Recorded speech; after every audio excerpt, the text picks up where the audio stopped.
नमस्कार दोस्तों, my name is Mahi and मैं आप सबका ऑडियो पॉडकास्ट बाय माही की इस कहानी बिन बुलाए बाराती के सेकंड एपिसोड में स्वागत करता हूं। अगर आपने पहला एपिसोड अभी तक नहीं देखा है तो पहले जाकर आपको उसे देखना पड़ेगा, तभी जाकर आपको आगे की कहानी समझ आएगी। उसका लिंक आपको I button as well as description दोनों में मिल जाएगा। तो चलो अब शुरू करते हैं। लगभग थोड़ी देर बाद ही राज ने मुझे कॉल किया और अपनी बेमिसाल कहानी बतानी शुरू करी, जिसमें उसने अपने 6 साल के जिंदगी के सफर को मेरे साथ फिर से जिया।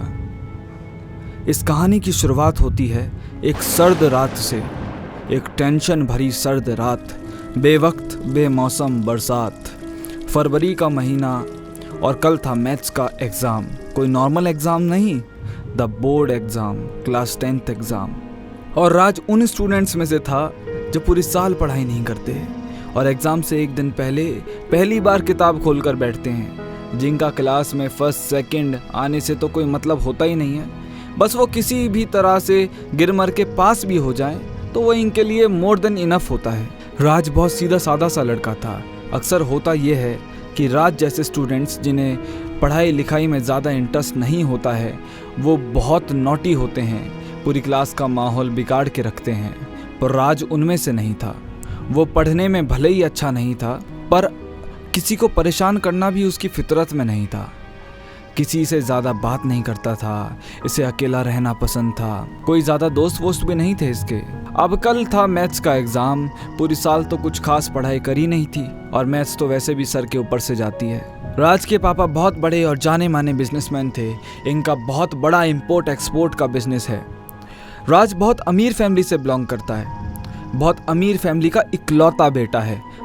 और इकलौता बेटा होने का मतलब बहुत सारी जिम्मेदारियां थी राज के कंधों पर। इनफैक्ट राज के पापा अमीर फैमिली से बिलोंग नहीं करते थे, वो अपनी मेहनत, जुनून और लगन से इस मकाम तक पहुंचे थे।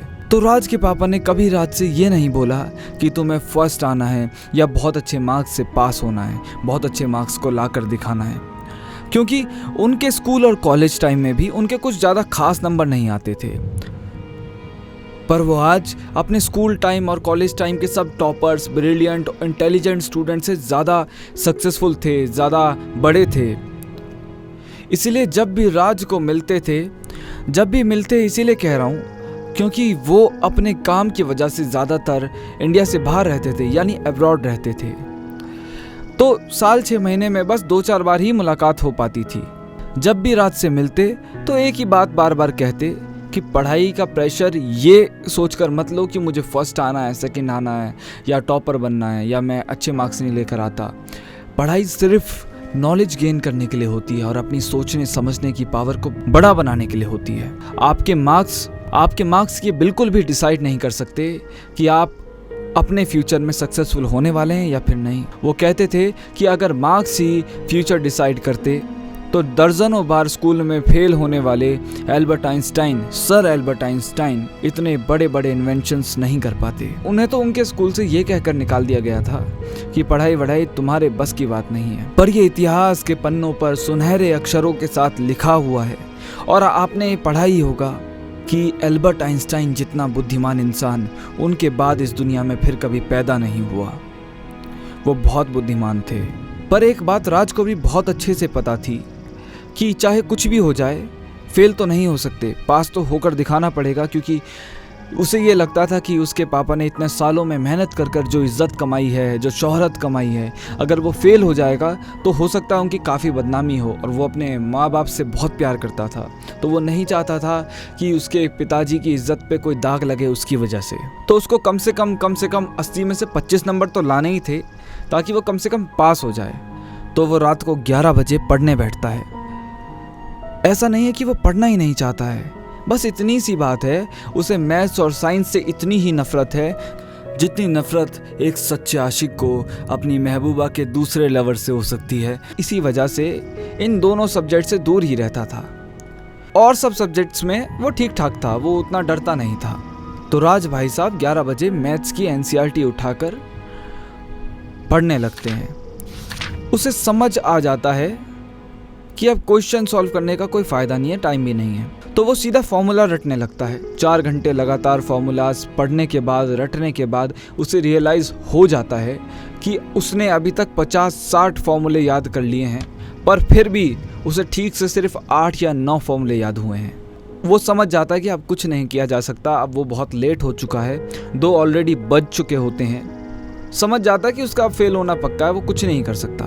इसलिए सुबह 5 बजे का अलार्म लगाकर थोड़ी देर के लिए सो जाता है। उसका प्लान था कि सुबह 5 बजे उठकर थोड़ी देर और पढ़ लेगा, थोड़े और फॉर्मूलेज याद कर लेगा। फिर सुबह फ़ोन बजता है, पर ये फ़ोन अलार्म की वजह से नहीं बज रहा होता है। अलार्म तो बेचारा कब का बजा के बंद हो गया होता है, और ना ही घड़ी में 5 बज रहे होते हैं। दरअसल ये फ़ोन पर आवाज़ जो आ रही है, ये उसके एक कज़न का कॉल था, जो सिर्फ राज से 1 ही साल बड़ा था, मतलब 11th में था, और राज से बहुत प्यार करता था, उसकी बहुत फिक्र करता था। तो उसने फ़ोन किया था। उस फ़ोन कॉल की वजह से अचानक राज की आँख खुलती है। वो नॉर्मली बड़े मज़े में कॉल उठा लेता है। सबसे पहले बोलता है, हाय गुड मॉर्निंग भैया, आज इतनी सुबह सुबह मुझे कैसे याद कर लिया। वो भैया बोलते हैं, अरे आज तुम्हारा एग्ज़ाम है ना मैथ्स का, बस उसी के लिए ऑल द बेस्ट कहने के लिए तुम्हें कॉल किया था। जैसे ही राज की ये बात सुनता है, उसके तो मानो पैरों तले ज़मीन खिसक जाती है। उसे याद आता है कि आज तो उसका एग्ज़ाम है, वो भूल ही गया होता है। उसकी नज़र सबसे पहले कमरे की दीवार पर टंगी घड़ी पड़ जाती है, जिसकी छोटी वाली सुई अब 5 की जगह 8 पर रुकी होती है। भैया उसको समझा रहे होते हैं कि राज चाहे सवाल आए या ना आए, फिर भी उसे अटेम्प्ट ज़रूर कर आना। ये सहमी और घबराई हुई आवाज़ में बोलता है, ठीक है भैया, मैं ध्यान रखूँगा। तो वो भैया बोलते हैं, अरे इतना डरते डरते बोलोगे तो क्या ध्यान रखोगे, मैं कैसे मान लूँगी तुम ध्यान रखोगे। बी कॉन्फिडेंट, सब ठीक होगा, बेफिक्र रहो और बेफिक्र होकर एग्ज़ाम देने जाओ। राज बोलता है, ठीक है भैया, थैंक यू वेरी मच, पर अब मुझे फ़ोन रखना पड़ेगा, तैयार होना है, वरना सेंटर पहुंचने में देरी हो जाएगी। ये बोलकर वो फ़ोन रखता है और फिर से रटने लगता है फॉर्मूलाज को। सुनने में तो बड़ा मज़ा आ रहा होगा आपको, पर जिनके साथ ये सच में हुआ होगा ना, वो अच्छी तरह से जानते हैं, वो बहुत अच्छी तरह से महसूस कर पा रहे होंगे कि कितनी बुरी हालत होती है ऐसे वक्त में। तो जल्दी से रेडी होकर स्कूल यूनिफॉर्म पहनकर ब्रेकफास्ट करे बिना ही वो स्कूल जाने लगता है। वो मतलब अपने स्कूल के सेंटर जाने लगता है, पर उसकी मम्मी उसे ज़बरदस्ती रोकती है और अपने हाथों से खिलाने लगती है। राज इतने बड़े बंगले में अपनी माँ के साथ ही रहता था, क्योंकि उसके पिताजी तो बाहर रहते हैं, इसलिए अपनी माँ से बहुत क्लोज था, बहुत लगाव था उसे अपनी माँ से। वो माँ के हाथों खाते खाते ड्राइवर को कॉल लगाता है और उससे बोलता है कि गाड़ी बाहर निकाल कर रखे। थोड़ी देर बाद फिर से टाइम देखता है तो देखता है 9:35 ऑलरेडी हो चुके होते हैं। वो एकदम से आधा नाश्ता छोड़कर अपना बैग उठाकर भागा जाता है। बाहर जाते जाते उसे याद आता है कि वो मम्मी के पैर छूना ही भूल गया है। बाहर जाते जाते उसे एकदम से याद आता है कि वो मम्मी के पैर छूना ही भूल गया है। फिर से दौड़कर अंदर आता है, माँ को गले से लगाता है, उनके पैर छूता है, बाय कहता है और फिर बाहर की तरफ दौड़ता है। ड्राइवर गाड़ी निकालकर रेडी मिलता है। वो गाड़ी में बैठता है, ड्राइवर से तेज़ चलाने के लिए बोलता है, क्योंकि 9:40 ऑलरेडी हो चुके होते हैं एंड एग्जामिनेशन सेंटर जो है वो अभी भी आधे घंटे की दूरी पे है एंड 10 बजे से पहले सेंटर पे पहुंचना होता है। पर इसे स्कूल पहुंचते पहुंचते, अपने सेंटर पहुंचते पहुंचते 10:12 हो जाते हैं। He was too late. वो देखता है कि उस सेंटर के दरवाजे पर, जहां अब से करीब 20 मिनट पहले हज़ारों स्टूडेंट्स अंदर जाने के लिए लाइन लगाकर खड़े थे, वहां अब एक गार्ड के सिवा कोई भी नहीं खड़ा। सब लोग ऑलरेडी अंदर जा चुके हैं। बस करीब 10 से 12 स्कूलों की अलग अलग बसें खड़ी हैं और कुछ नहीं खड़ा। वो गाड़ी से उतरकर जल्दी अंदर की तरफ दौड़ता है तो वॉचमैन बोलता है, बहुत जल्दी दौड़कर जाओ, एग्ज़ाम बस स्टार्ट ही होने वाला है। वो दौड़ता दौड़ता अपनी क्लास में पहुंचता है। बहुत हाँफ रहा होता है, मतलब ऐसा करता हुआ वो जा रहा होता है, क्योंकि वो 4 मंजिल सीढ़ियाँ चढ़कर अपनी क्लास में पहुंचा होता है। वहाँ की इंचार्ज टीचर उसको ऐसा हाफते देखकर पियोन से बोलकर उसके लिए पानी मंगवाती हैं और उससे बोलती हैं आराम से पियो, डू नॉट पैनिक, अभी तो क्वेश्चन पेपर भी नहीं बांटा है, टेंशन मत लो, कोई प्रॉब्लम नहीं है, यू आर ऑन टाइम, पर अगली बार से कोशिश करना थोड़ा और पहले आ जाओ। उस बेचारी टीचर को क्या पता कि स्कूल टाइम से पहुंचने की टेंशन तो बहुत छोटी सी थी, अभी थोड़ी देर बाद जो क्वेश्चन पेपर देख के बुरी हालत होने वाली है, असली टेंशन तो उस बात की थी। 10:30 पर टीचर ने आंसर शीट को बांटना शुरू किया ताकि स्टूडेंट्स उस पर अपना नाम और अपनी बाकी डिटेल्स अच्छे से लिख दें।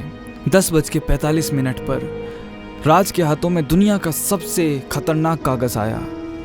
This was class 10th maths exam. और किस्मत भी देखो राज भाई की कि ये पिछले 5 सालों का सबसे मुश्किल, सबसे खतरनाक एग्जाम पेपर था। पिछले 5 सालों में मैथ्स का इससे डिफिकल्ट पेपर नहीं बना था। पहला क्वेश्चन देखकर ही राज के होश उड़ गए। सच में बहुत ही ज्यादा डिफिकल्ट पेपर था, पर फिर 5th क्वेश्चन को देखकर थोड़ी सांस में सांस आई, क्योंकि वो राज को आता था। कुल मिला के राज को गिने चुने 6 सवाल ही आते थे ठीक से, पर जैसा कि उसके भाई ने सुबह उससे बोला था कि चाहे आए या ना आए फिर भी हर क्वेश्चन को अटेम्प्ट कर आना, कुछ ना कुछ लिख कर आना, तो वो सारे क्वेश्चन सॉल्व करने की कोशिश कर रहा था। टाइम सिर्फ 3 घंटे ही मिला था, जिसमें से 45 मिनट ऑलरेडी गुजर चुके थे एंड अभी सिर्फ 4 क्वेश्चन ही हो पाए थे, जिनमें से ठीक शायद कोई सा भी नहीं था। पर वो कुछ ना कुछ लिखे जा रहा था, कुछ ना कुछ भरे जा रहा था। किताबें अपनी जो उसको आंसर शीट मिली थी उसमें कुछ ना कुछ तो लिखे जा रहा था, वो रुक नहीं रहा था। साइड में बैठे बच्चों को और टीचर को भी लग रहा था that he is a intelligent student, क्योंकि जहाँ सब बच्चे भी बौखला गए थे, सवालों को देखकर डर गए थे, रुक गए थे, उन्हें समझ नहीं आ रहा था, ये बंदा लिखे ही जा रहा था, रुक नहीं रहा था। कुछ देर बाद राज को एक बेंच खटखटाने की, मतलब कुछ ऐसी आवाज़ सुनाई दी। उसने आसपास मुड़कर देखा तो पता चला वो आवाज उसके लेफ्ट साइड की बेंच से आ रही थी। एक दूसरे स्कूल की लड़की बैठी थी जो काफी देर से देख रही थी कि राज बस लिखे ही जा रहा है। उसे राज का नाम नहीं पता था, ये बस आपको बताने के लिए मैं बता रहा हूँ कि वो लड़का सिर्फ लिखे ही जा रहा है।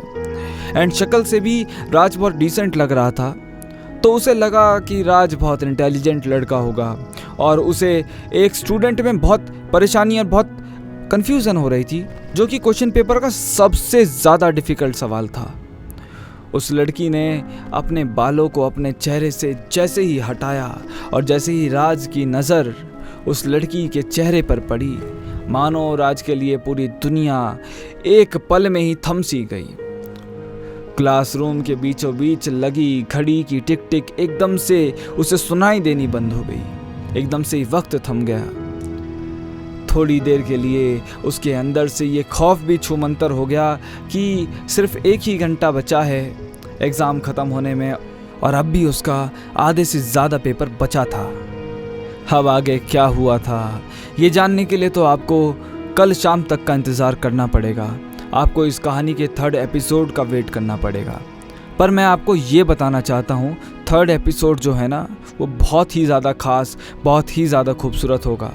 यकीन के साथ कह सकता हूँ कि आपको इस वाले एपिसोड से 10 गुना ज़्यादा मज़ा आएगा। मैं उम्मीद करता हूँ कि राज की कहानी और मेरा बताने का तरीका, मेरा कहानी सुनाने का तरीका आपको अच्छा लगा होगा। और अगर आपको अच्छा लग रहा है तो इस वीडियो को लाइक कीजिए, कमेंट कीजिए, अपने दोस्तों के साथ शेयर कीजिए, अपने रिलेटिव्स के साथ शेयर कीजिए और इस चैनल को भी सब्सक्राइब कर लीजिए ताकि आपको आने वाले वीडियोज़ की नोटिफिकेशन सबसे पहले मिल सके। Thank you for watching, take care.